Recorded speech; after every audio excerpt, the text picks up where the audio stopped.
Entrevista con Luis Michel Céspedes Rodríguez, representante del Movimiento Cristiano Liberación de Cuba, desde San José de Costa Rica, y para el mundo transmite La Voz CRTV.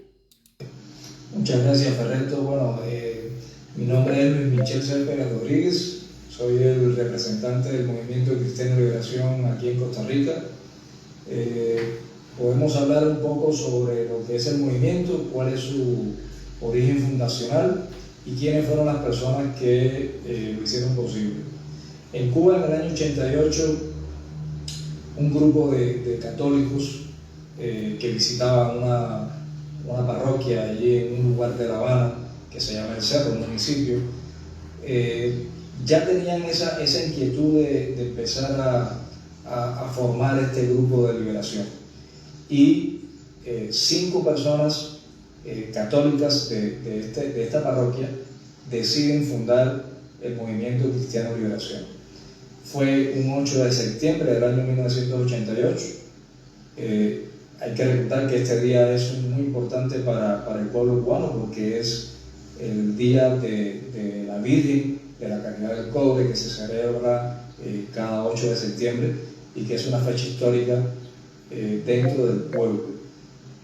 Luego de esta fundación, con este grupo pequeño de activistas que buscaban desde la fe ese proceso para llevar a Cuba al proceso de transición hacia una democracia basada en los valores cristianos, los valores de la doctrina social de la Iglesia, empieza ese camino donde fue muy bien acogido por varios feligreses y otras personas que no eran de la Iglesia, porque cabe destacar que el Movimiento Cristiano Liberación, aunque tiene su connotación basada en la doctrina social de la Iglesia, no es un movimiento confesional. Nosotros dentro del movimiento tenemos personas que son ateas, que pertenecen inclusive a denominaciones cristianas de otras ramas de la Iglesia y no precisamente es un movimiento confesional. Este movimiento surge por una necesidad, y la necesidad es de rescatar y recuperar los derechos humanos de los cubanos. Entonces, basado en esta fundamentación y también acompañada de lo que la doctrina social de la Iglesia manifiesta acerca del mundo y de la sociedad y del hombre, entonces es que surge este movimiento.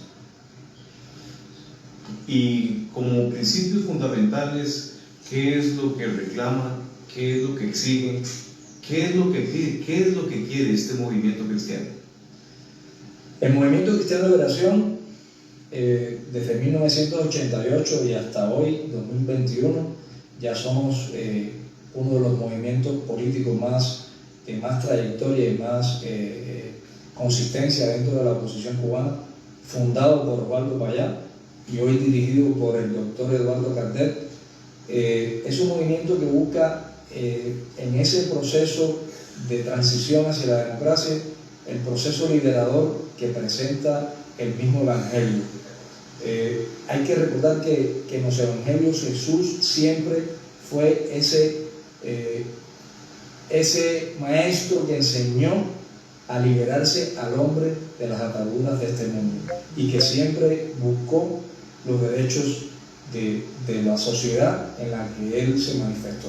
Entonces, por ahí va el mensaje del Movimiento Cristiano de Liberación para liberar al ciudadano cubano de ese miedo que le han inculcado, que le han metido en su mente, en su corazón por tantos años. Importante también recalcar qué tipo de actividades han desarrollado ustedes acá desde San José de Costa Rica en apoyo al pueblo cubano. Bueno, primero creo que tenemos que hablar de lo que hemos hecho en Cuba, porque es un movimiento que está fundado en Cuba y que pertenece a la oposición cubana, aun cuando no sea reconocida constitucionalmente, aunque nuestro movimiento no esté legalmente constituido en Cuba porque el régimen no lo permite. La Constitución cubana hoy está sujeta a lo que la orientación ideológica de un partido único, que es el Partido Comunista, decide, entonces nosotros no tenemos representación legal como pueden existir en otros países democráticos donde las personas tienen libertad de asociación. En Cuba, desde el año 88, el Movimiento Cristiano de Liberación ha venido haciendo una trayectoria de varios proyectos, de varias propuestas, donde se conoce al movimiento por el Proyecto Varela. El Proyecto Varela nace 10 años después que está en la fundación del movimiento, y en ese momento, en el año 98, nace este proyecto. El Proyecto Varela, bueno, se le pone el nombre de Proyecto Varela porque está dedicado a quien nos enseñó a pensar primero, y fue el sacerdote padre Félix Varela y Morales. Fue quien impulsó a que el movimiento adoptara este nombre. Y el Proyecto Varela pedía, o pide, porque todavía está vigente, pide 5 puntos claves para lograr esa transición pacífica que nosotros hemos tratado de lograr por estos años. Y es, primero, libertad de expresión. Hay que recordar que en Cuba no existe la libertad de expresión. Libertad de asociación, el régimen no permite una libertad de asociación. Amnistía y libertad para todos los presos políticos. En Cuba hoy, en estos momentos, hay más de 700 personas que están detenidas por su ideología, por pensar diferente, que están detenidos. Estábamos buscando también con este proyecto que los ciudadanos cubanos tuvieran participación en la vida económica del país, que hubiera para ellos una licencia de propiedad, que al final la propiedad privada es lo que va a hacer que el ser humano pueda competir y pueda aportar a la sociedad. Y como quinto y último punto, el punto fundamental es elecciones libres, que se hiciera un cambio en la Constitución cubana para que los cubanos podamos por primera vez participar en elecciones libres con partidos diferentes al que es el Partido Comunista de Cuba. Estos son los 5 puntos importantes que tratábamos en este proyecto. Y el movimiento se distinguió por este proyecto que empezamos en el año 98 y que por supuesto tuvo sus consecuencias. En el año 2002, el 10 de mayo del 2002, el movimiento decide entregar la recolección de firmas de las personas que estaban de acuerdo con estas iniciativas y con estas 5 propuestas. La Constitución, en su artículo 88, decía que si más de 10.000 ciudadanos o 10.000 ciudadanos tenían derecho al voto y querían un cambio en la Constitución, debían reflejarlo en un proyecto para llevarlo a referéndum frente a la Asamblea Nacional. Osvaldo buscó este mecanismo legal dentro de una Constitución que tiene muchos puntos absurdos, pero este fue un resquicio legal que él buscó para llevar a cabo este proyecto. El 10 de mayo del 2002, Osvaldo Payá, junto con Tony Díaz Sánchez, que hoy es el secretario general del movimiento, y Regis Iglesias, que es el portavoz del movimiento, entregaron en la Asamblea Nacional 11.020 firmas.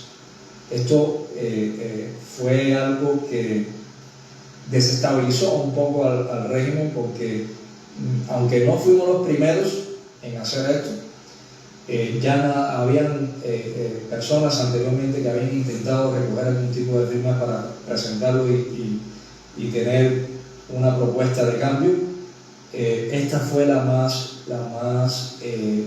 para el régimen fue la más conflictiva, porque ya había 11.020 personas que estaban diciendo: yo quiero un cambio. ¿Esto para qué época fue? ¿Para qué periodo? 2002. Año 2002. 2002. Entonces, 1998 sale el proyecto Varela, salimos a las calles a recoger firmas con toda la persecución que se siente cuando uno está haciendo un trabajo cívico en un país donde hay un régimen totalitario como el cubano, y 4 años después ya teníamos 11.020 firmas para presentarlas como estaba estipulado. El régimen, por esos días estaba programada una visita del expresidente Jimmy Carter a Cuba, donde él públicamente hizo en su manifiesto un apoyo a este proyecto, y el régimen, por supuesto, no se quedó de brazos cruzados. Empezaron las persecuciones, hay muchas historias de personas que fueron apresadas por esto.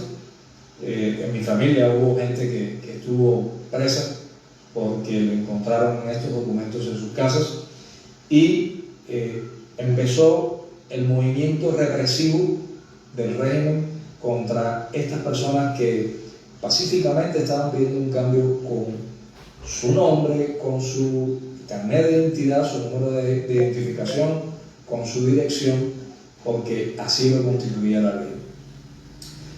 Luego, el régimen siempre ellos tienen una respuesta para todo, y si es para reprimir, aún más. En el año 2003, después que ya se había hecho una reforma constitucional, Fidel Castro había reformado la Constitución, había prácticamente que obligado al pueblo a firmar sobre un documento que estuvieron pasando por todos los centros de trabajo y los centros de estudio, donde la gente tenía que firmar para dar un apoyo irrevocable al socialismo. Entonces empezaron los anuncios por algunos lugares y propaganda del Partido Comunista, donde decía socialismo irrevocable, con una foto de Fidel Castro. Ellos dicen que fueron aproximadamente el 98% de la población con derecho al voto la que dijo sí, y entonces pues se cambió la Constitución, se cambiaron algunos de los requerimientos que aparecían en la Constitución que se había hecho en el año 76 y que había tenido su reforma también en el año 92. Después que se hace esta reforma, en el año 2002, entonces empieza la persecución contra las personas que eran gestores de este proyecto. Empiezan los encarcelamientos. En marzo del año 2003 encarcelan a 75 personas. De ellos 41 eran gestores del proyecto Varela, la otra parte eran periodistas independientes que transmitían sus noticias hacia el exterior, y de esos 41 personas que eran gestores del proyecto Varela, 25 eran miembros del Movimiento Cristiano de Liberación, 25 eran los gestores principales de los comités ciudadanos que ya se habían hecho por provincia y fueron apresados por el régimen. Esa fue la respuesta del régimen. A esto se le llamó la Primavera Negra, y entonces las condenas de estas personas empezaron a suscitar miedo dentro de la población. Inclusive algunas de las personas que firmaron el proyecto fueron buscados a sus casas por los órganos represivos del régimen para que ellos desestimaran lo que ya habían hecho, pidiendo en este momento ese cambio basado en esos 5 puntos.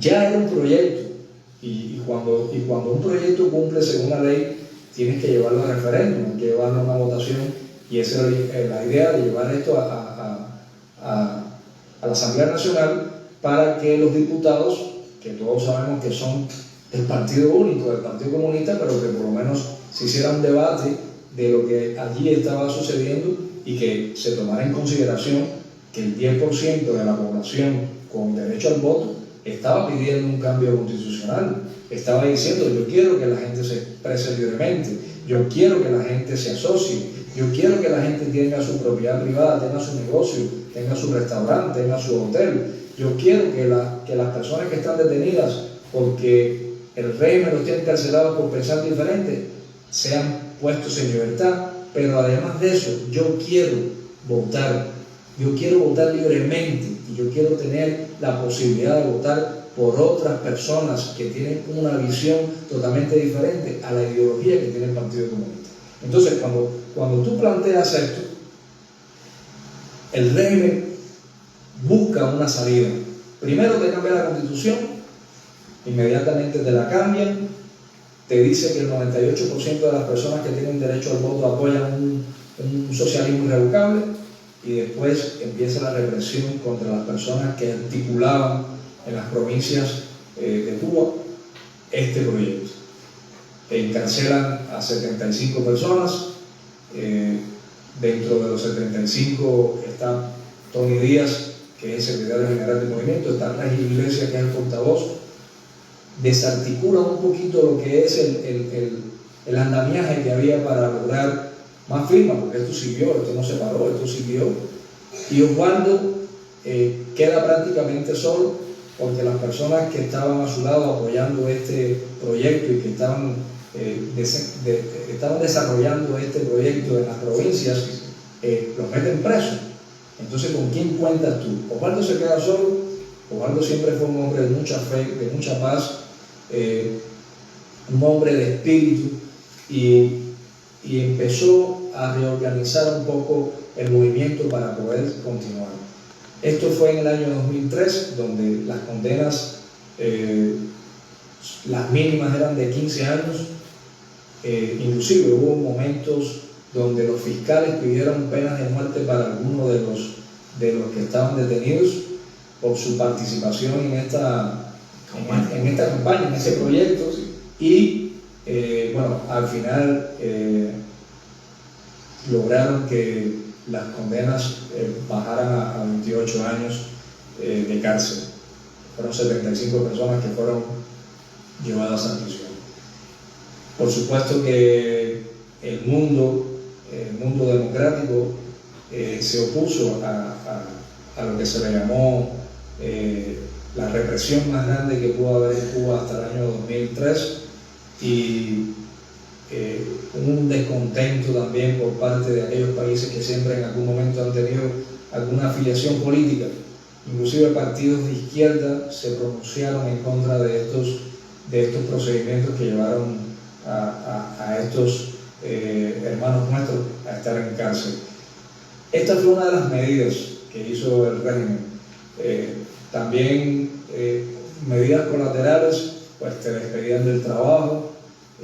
Allí todo es estatal, entonces tú no tienes otra posibilidad. Si tú te despiden de un trabajo, la policía te señala, la seguridad del Estado, que es el órgano represivo para los opositores y la disidencia, y entonces no tienes posibilidad económica de empezar a subsistir. ¿Cómo haces para sostener a tu familia? Entonces, ese problema se agravó.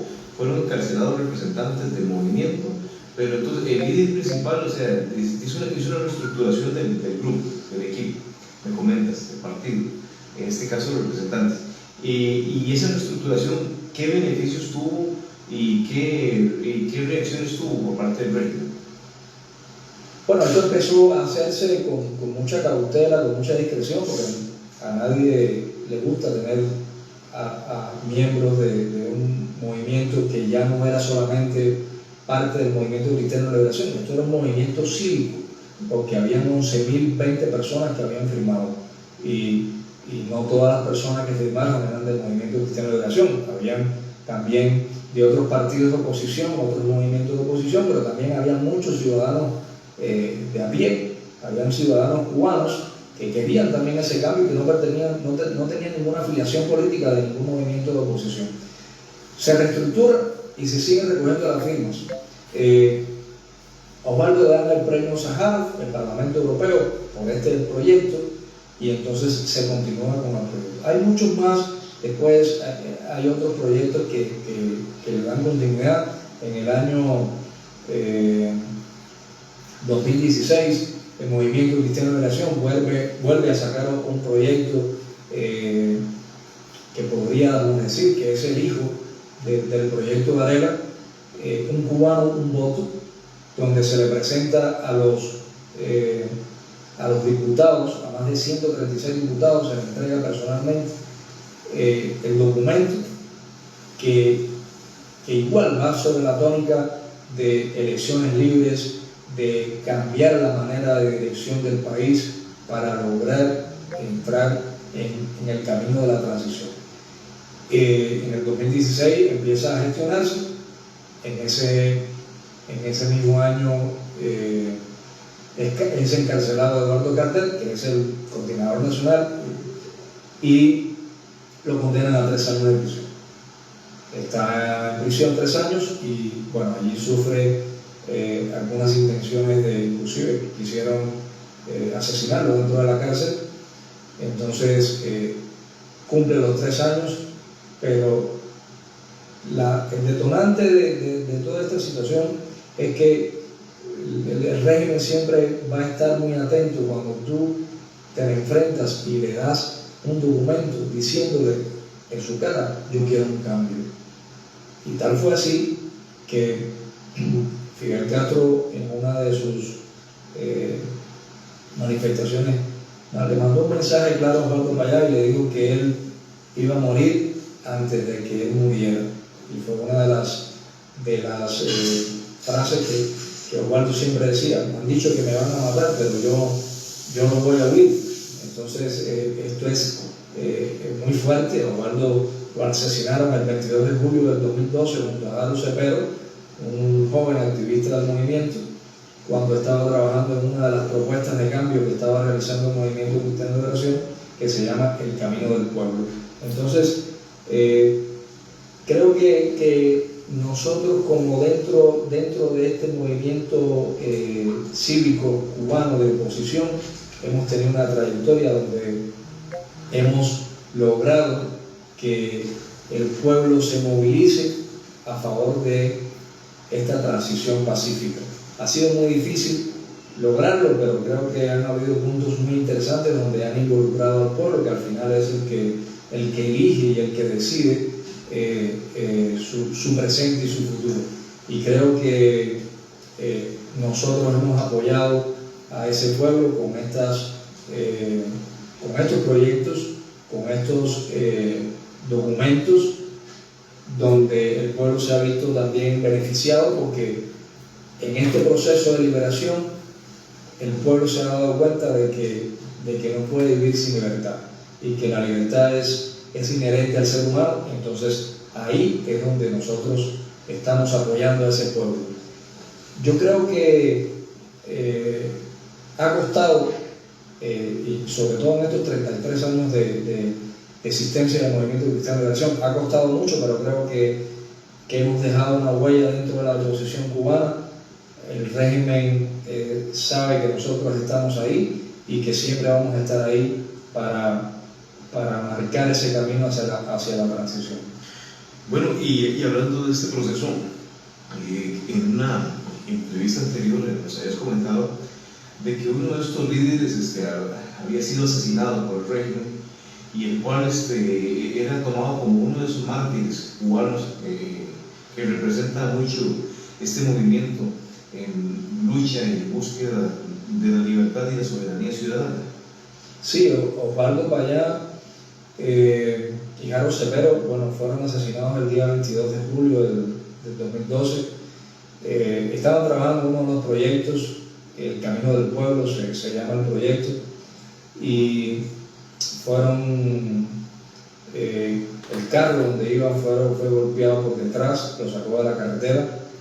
En ese carro, además de Harold y Osvaldo, que iban en los asientos traseros, iba Ángel Carromero, que era miembro de las juventudes del Partido Popular en España, y iba el sueco Aron Modi, que también pertenecía a las juventudes demócratas cristianas de Suecia.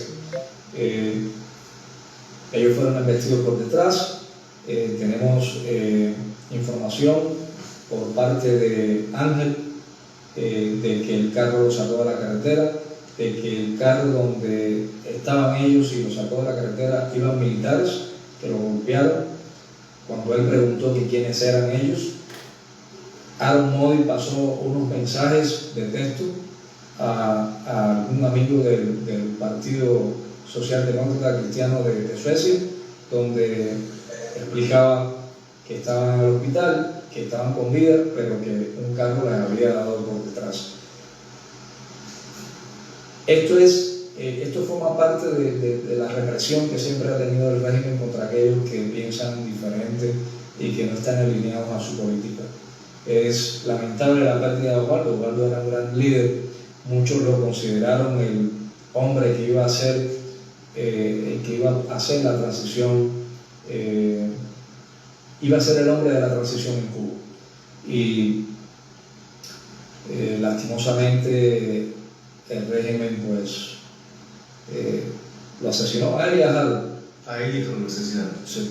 Bueno, entonces parte de las marchas de estos días frente a la Embajada de Cuba ha sido precisamente, digamos, el darle honor a la memoria de esos mártires cubanos que han defendido su patria, pero a la luz de lo que es Costa Rica, en el contexto, digamos, de nuestra aparente democracia, quisiéramos saber, en base a este activismo y a estos movimientos, ¿cómo ha reaccionado, a tu criterio, el pueblo costarricense? El pueblo costarricense, que se supone vivimos en un país amante de la paz, de la libertad, de la justicia, de la democracia, en el contexto de la realidad que ustedes viven como ciudadanos cubanos, ¿qué tipo de apoyo han visto por parte del pueblo costarricense? Y específicamente me gustaría que me hables un poco también de los medios de comunicación masiva y muy específicamente de lo que ha hecho Teletica en la difusión de esta información. Bueno, el día 11 de julio hubo en Cuba una manifestación nacional donde empezó en un lugar y terminó en otro, y que estos dos lugares son las puntas del país. Empezó en La Habana, en un movimiento espontáneo, la gente salió a las calles, el pueblo ya está cansado, son 62 años, son 6 décadas, han habido muchas generaciones que han pasado, 3, 4 generaciones de cubanos que han pasado por ahí y que han vivido y que han conocido un sistema totalitario. La gente está cansada, la gente se tiró a las calles y fue un efecto dominó. El pueblo, esto no fue, como dicen los medios que están alineados con los regímenes como el de Cuba, esto no fue nada provocado por nadie. Nadie aquí pagó nada, ni nadie hizo nada, ni esto está subvencionado por nadie, ni las personas que salieron a la calle son mercenarios, son ciudadanos cubanos que buscan la libertad, están cansados de vivir ya en dictadura y salieron a las calles a pedirle al régimen que se vaya, a pedirle al régimen libertad. Y esto es el sentir de todo el pueblo hoy. Estamos en medio de una pandemia que, dicho sea de paso, ha sido muy mal manejada por el gobierno cubano, y ya el pueblo, en medio de esta situación de miseria, de represión, y aunado a esto le sumamos una pandemia, que sabemos que es algo que es real, el pueblo se cansó de aguantar y salió a hacer su reclamo.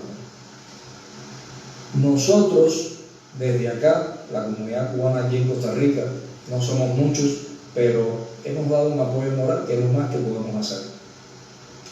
Me dicen que qué apoyo hemos sentido acerca del pueblo costarricense y de algunos medios. Bueno, te tengo que decir lastimosamente que es nula.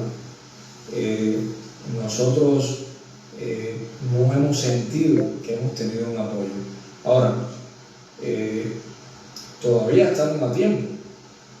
Hoy estamos cumpliendo exactamente un mes desde aquel 12 de julio que la gente salió a las calles. Porque fue precisamente el 12 de julio. Y una pregunta, representativamente este 12 de julio, ¿qué se conmemora y qué representa para el pueblo cubano? En realidad fue el 11 de julio cuando la gente salió a las calles. Fue un domingo 11 que la gente salió a las calles. A mí inclusive me tocó por sorpresa porque esto no lo esperaba nadie y el pueblo se lanzó. Y estamos hablando que en Cuba hay alrededor de 12 millones y medio de cubanos. Y estamos hablando que fueron pueblos completos que salieron a la calle a reclamar. vuelvo y te repito, Ferreto, nosotros no hemos tenido un apoyo, han habido algunos pronunciamientos acerca de este evento. Nosotros tenemos una propuesta que ya la vamos a hablar un poquito más adelante sobre la propuesta, pero no hemos sentido apoyo de los países centroamericanos, no hemos sentido apoyo del gobierno de Costa Rica. El único apoyo que creo que ha habido este año ha sido un tuit que publicó la Cancillería a principios del mes de enero, felicitando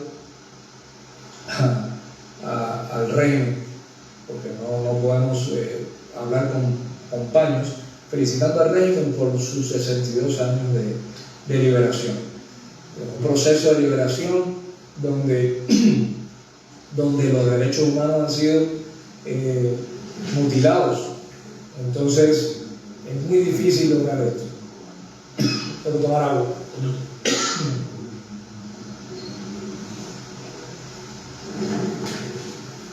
Tuve que parar porque ya me...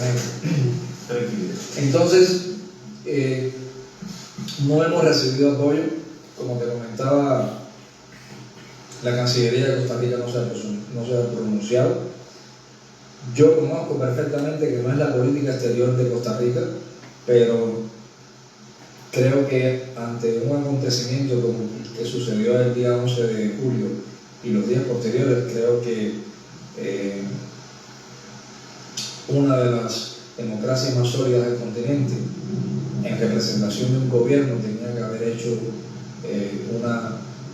un apoyo a ese pueblo que está en las calles pidiendo libertad.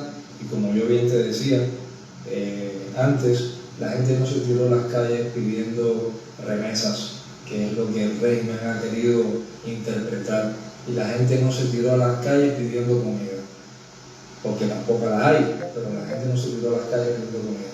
La gente no se tiró a las calles pidiendo jeringuillas, porque el presidente de México hizo unas donaciones hace aproximadamente 3 semanas para solventar alguna necesidad. Eso es como cuando tú tienes un cáncer, ¿verdad? Y a ti te dicen que tomes tal cosa para que te quite el dolor. Sí, te quita el dolor, pero no te elimina el cáncer.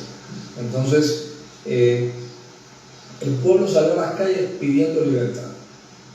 Y este es el enfoque principal de lo que sucedió en Cuba hace un mes, y lo que se ha ido replicando en algunos lugares, aun cuando ya está un poco más controlado, porque la represión ha sido excesiva. Ahora en Cuba hay más de 750 personas que están detenidas por haber participado en esas manifestaciones, y todavía hoy la seguridad del Estado y la policía, que son órganos represivos del régimen, están buscando a estos manifestantes, que muchos de ellos, por supuesto, a veces están cuidándose, los están buscando para llevarlos presos.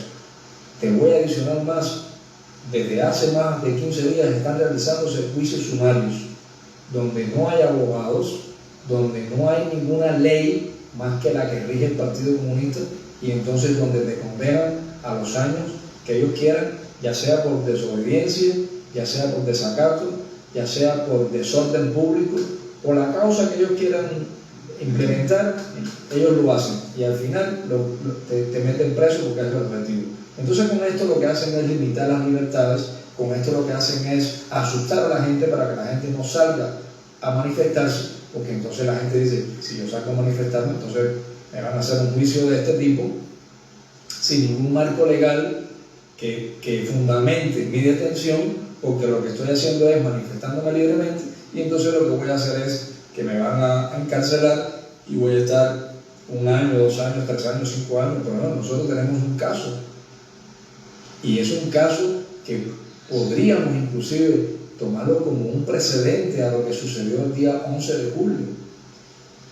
El año pasado, en octubre, el 6 de octubre, un miembro del Movimiento Cristiano de Liberación en una de las provincias está haciendo una fila para comprar algo, y resulta ser que él hace un reclamo, porque como todas las cosas que suceden en Cuba, a veces los excesos de lo que el régimen implementa es un poco complicado.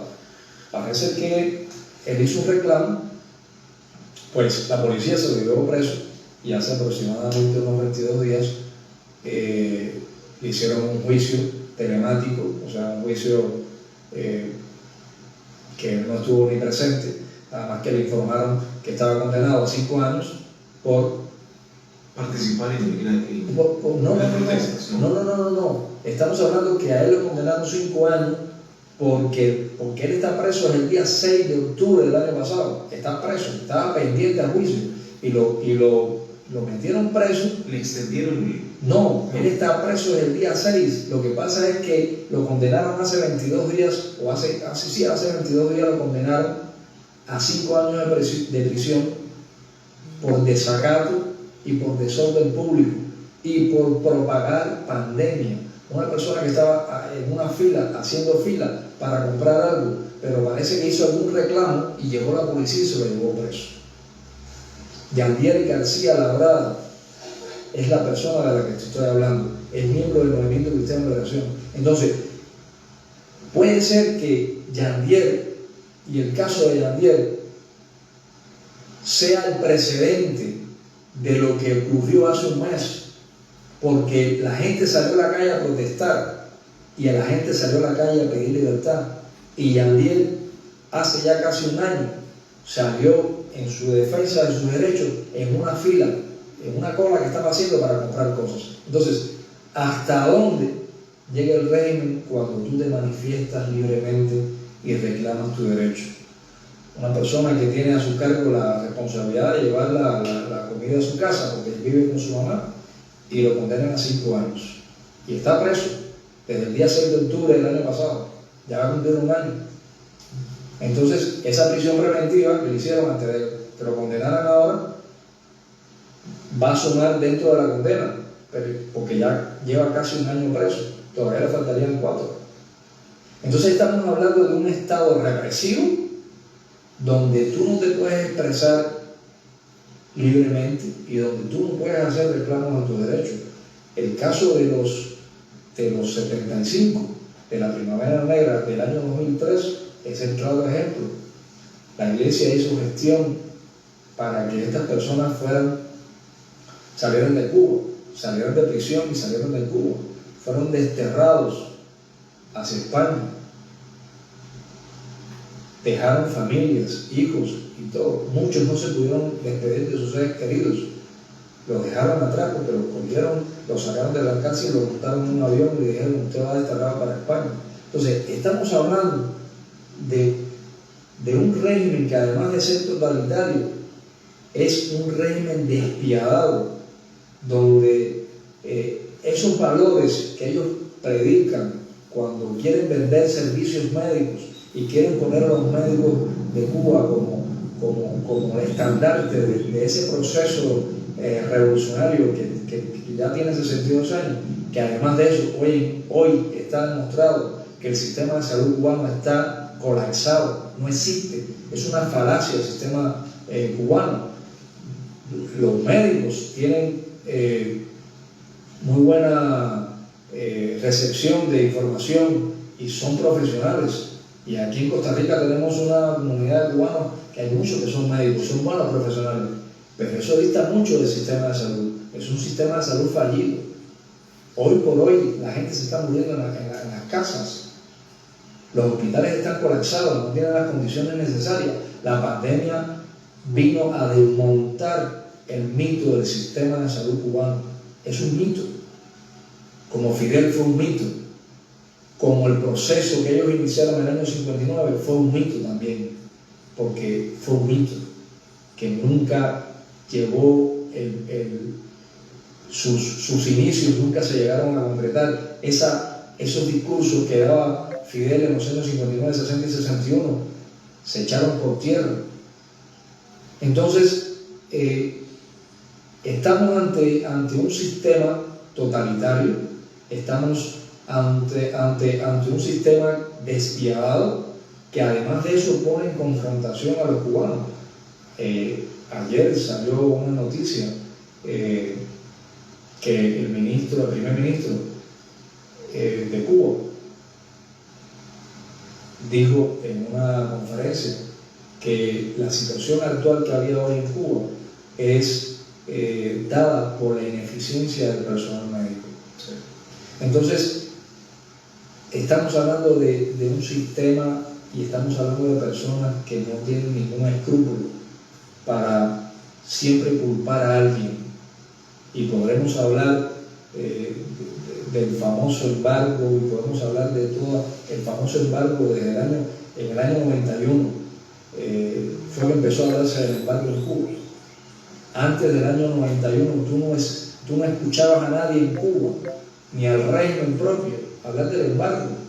Y sin embargo, cuando cae el campo socialista de Europa del Este, empieza la propaganda del régimen a culpar a los Estados Unidos y a las leyes de los Estados Unidos que están impuestas sobre el régimen, no sobre el pueblo, sobre el régimen, del famoso embargo. En el año 91 fue cuando empezó esa propaganda de que el embargo estaba asfixiando al pueblo. Eso es falso. Entonces, es toda una propaganda del régimen que cada vez que ellos quieren acentuar un tema, ellos te lo glorifican, y el embargo es uno de ellos. Yo estaba en el año 91 en Cuba, y ahí fue cuando empezó el tema de hablar del embargo. Antes de eso no se hablaba de embargo, y el embargo empezó en el año 61. Los Estados Unidos hicieron las 30 años antes ya se hablaba del tema. En el año 61 empieza el embargo financiero, económico hacia el régimen. En el año 61, donde hay prohibiciones de todo tipo para que el régimen no tenga acceso a créditos internacionales, porque lo que va a hacer es fortalecer primero sus finanzas y segundo el sistema represivo. Entonces, antes del año 91, en Cuba la gente no sabía lo que cosa era el bloqueo. El famoso bloqueo, que ellos hablan de bloqueo, que al final no es bloqueo. Pero eso a lo largo del tiempo fue hundiendo más a Cuba, y endeudándolo cada vez más, y el régimen daba la imagen de que todo estaba bien, que ellos trabajaban bien, pero que los malos eran entonces los ciudadanos, los profesionales, y por tanto ellos se lavaban las manos cada vez que había problemas. Eso fue lo que quiso decir el primer ministro ayer cuando estuvo conversando acerca del sistema de salud que está en estos momentos colapsado en Cuba. No hay medicamentos de ningún tipo y no hay la capacidad para atender la pandemia. La gente está muriendo. Entonces, él culpó a las personas que están detrás de esto, personas que inclusive algunos fueron a Italia cuando comenzó la pandemia el año pasado, en el 2020, donde salieron algunas brigadas de médicos a socorrer algunas situaciones, ¿verdad? Y se ofrecieron, todo por una cuestión política, porque ellos politizan todo. Y ayer hizo las declaraciones que hizo este primer ministro, fue de que el personal médico era el que era inoperante. Bueno, pero si el personal médico es inoperante, también es porque la administración de ese personal y quienes lo capacitan son inoperantes. O sea, un profesional no es inoperante meramente por su propia calidad y por su propia naturaleza, sino porque existe un sistema que lo condiciona para hacer lo que es. Yo creo que ellos lo que están es tratando de culpar, y siempre lo han sido, porque es una de las estrategias políticas de ellos, siempre buscar un culpable externo. Creo que el régimen también está colapsado, no solamente el sistema de salud. El régimen está colapsado hace muchos años, pero la pandemia vino a desmontar el mito del proceso revolucionario de hace 62 años. Bueno, esto como parte de la temática general que nuestro amigo don Luis, ciudadano cubano, residente en Costa Rica, nos comenta. Uno de las consultas que nos hacen uno de los miembros de la audiencia de La Voz RTV, don Luis, es el siguiente detalle. Nosotros como costarricenses desde hace más de, calculo, unos 20, 30 años, hemos visto a través de la televisión la presencia de un personaje muy reconocido, específicamente en los medios de Teletica, Canal 7, nos referimos específicamente a un señor Ignacio Santos, el cual tiene orígenes cubanos. Don Ignacio, desde hace muchos años es director de una de las televisoras más importantes de nuestra república. Nos gustaría saber, de parte de su persona, como cubano residente en Costa Rica y como defensor del pueblo y la soberanía, ¿qué aportes o qué tipo de ayuda, qué tipo de colaboración, qué tipo de reacción ha tenido Ignacio Santos, que tiene raíces cubanas en Costa Rica, en favor de su pueblo? Lo único que te puedo decir es que nosotros no hemos recibido apoyo de nadie, y esto es algo que no solamente preocupa a la comunidad cubana que reside aquí en Costa Rica, sino en muchos países de Centroamérica y América del Sur. Yo te comentaba antes que a veces somos muy dados a apoyar y salir corriendo cuando sucede algo en la región, ¿verdad? Y a veces somos tan inertes que hasta la inercia habla. Y una de las características que hemos sentido nosotros ahora, uno de los puntos que hemos sentido ahora, es eso, que no hemos tenido respaldo de nadie, no hemos tenido apoyo de nadie. Yo he visto, por ejemplo, en estos días en algunos espacios noticiosos de las cadenas más importantes de noticias acá en el país, cómo he invitado a nicaragüenses a hablar de lo que está sucediendo en Nicaragua, que me parece muy válido, porque lo que sucede en Nicaragua hoy es el reflejo de lo que ha sucedido en Cuba por 62 años. Y Nicaragua que ha tenido sus intermitentes, porque hemos tenido también en Nicaragua presidentes que no han sido del frente sandinista, y podemos hablar un poquito más sobre el tema, pero creo que nos falta que el cubano, que el residente aquí en el país pueda tener también sus espacios para que pueda hablar de la realidad cubana. Y esto es una de las carencias que tenemos como comunidad cubana, y creo que también es una carencia que tenemos en los medios. Tenemos una carencia en los medios, no tenemos apoyo, vuelvo y te repito, no tenemos apoyo de nadie. Una consulta más que sale por parte de uno de los miembros de la audiencia de la OCR es ¿qué aportes o qué apoyo ha dado el señor don Rodrigo Merino en base a esta situación que se vive en el pueblo de Cuba? Bueno, Rodrigo sí nos ha estado apoyando en estas manifestaciones pacíficas que hemos hecho frente a la embajada. Creo que ha sido una de las personas que más ha apoyado en estos momentos a la comunidad cubana aquí en el país, y hay que agradecerle por sus gestiones, por su apoyo incondicional en este apoyo moral que le estamos dando nosotros al pueblo de Cuba, que hoy está diezmado no solamente por la situación de la pandemia, sino por el estado de represión en el que se encuentra. Y como parte también de los temas generales a tratar, nos gustaría saber qué recomendaciones le daría usted a esta colonia cubana en Costa Rica en base al tema de fondo que tenemos. ¿Qué lugares existen para que los ciudadanos cubanos residentes en Costa Rica se puedan informar y puedan hacer grupo y presencia para apoyar a su pueblo? ¿Qué medios de información tienen ustedes ahora al alcance del pueblo cubano para que ellos puedan informarse y saber lo que sucede paso a paso en su país en una forma clara, concisa y fidedigna? Bueno, la comunidad cubana acá en Costa Rica, estamos unidos.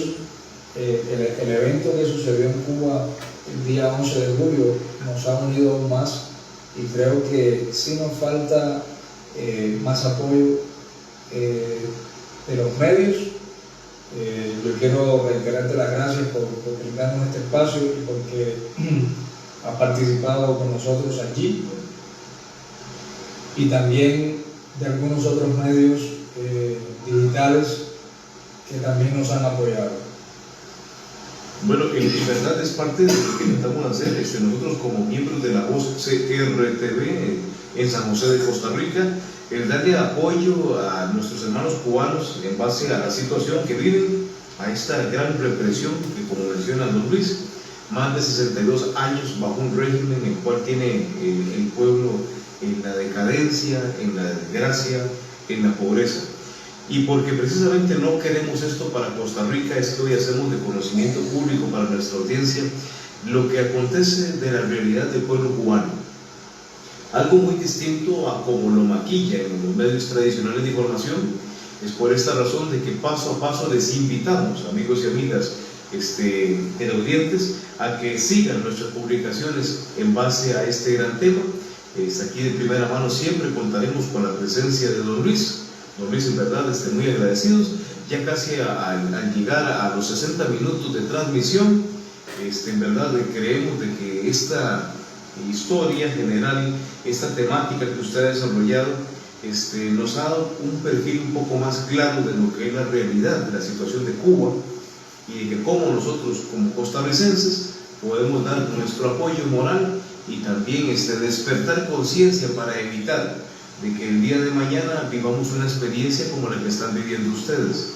En verdad, de parte del canal, muy agradecido, y queremos ahora, ya al cierre de transmisión, fuera de cámaras, participar a miembros que nos visitan del canal, compañeros, amigos y amigas de diferentes medios, para que abiertamente hagan sus consultas a usted y que, si usted no lo permite, de esas entrevistas, la que usted considere más sustentosa, poderla también hacer de conocimiento público para un mayor raciocinio de lo que representa este hito histórico en la comunidad cubana.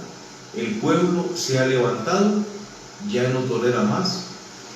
Como lo dice usted, no es algo mediático, es que verdaderamente es intolerable ya vivir 60 años bajo un régimen, 4 generaciones. Cuba exige y quiere libertad. Don Luis, para decirle de transmisión algunas palabras para nuestra audiencia.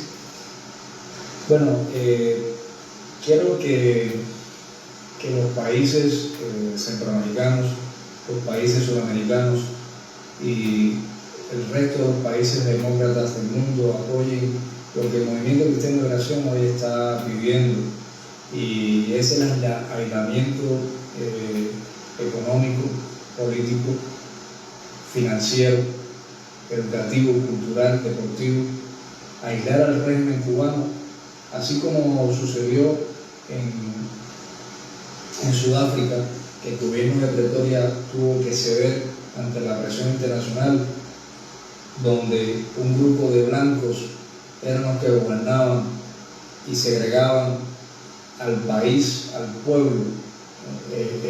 En este mismo momento nosotros estamos desde hace 62 años viviendo lo mismo. Un partido único, el Partido Comunista, que gobierna en el país, pero que segrega al pueblo, segrega a la ciudadanía, y además de eso mutila sus derechos. Entonces, que nosotros queremos que el mundo nos apoye, así como el mundo apoyó al pueblo de Sudáfrica, así queremos que el mundo hoy apoye al pueblo de Cuba. Aislemos a ese régimen, no le brindemos créditos, no comercialicemos con ellos, cerremos la entrada del gobierno de Cuba a todos los foros internacionales, a todas las participaciones de eventos deportivos, culturales, que se rompan los convenios que existen de educación. Los convenios de educación no son convenios, son infiltraciones ideológicas. Nosotros hoy pedimos al mundo que nos apoyen en estos puntos, y que hoy el pueblo de Cuba siente que tiene un apoyo de los países libres por parte de esta comunidad que también está aquí en Costa Rica, que apoya que el régimen sea aislado para que Cuba pueda caminar hacia la transición democrática en paz. El cubano no es una persona de guerra, somos personas pacíficas y queremos un cambio pacífico. Esta transmisión usted la dio en directo a través del canal de La Voz CRTV, un nuevo medio de información para Costa Rica y el mundo. Sigue nuestras publicaciones, dale like y compártelas.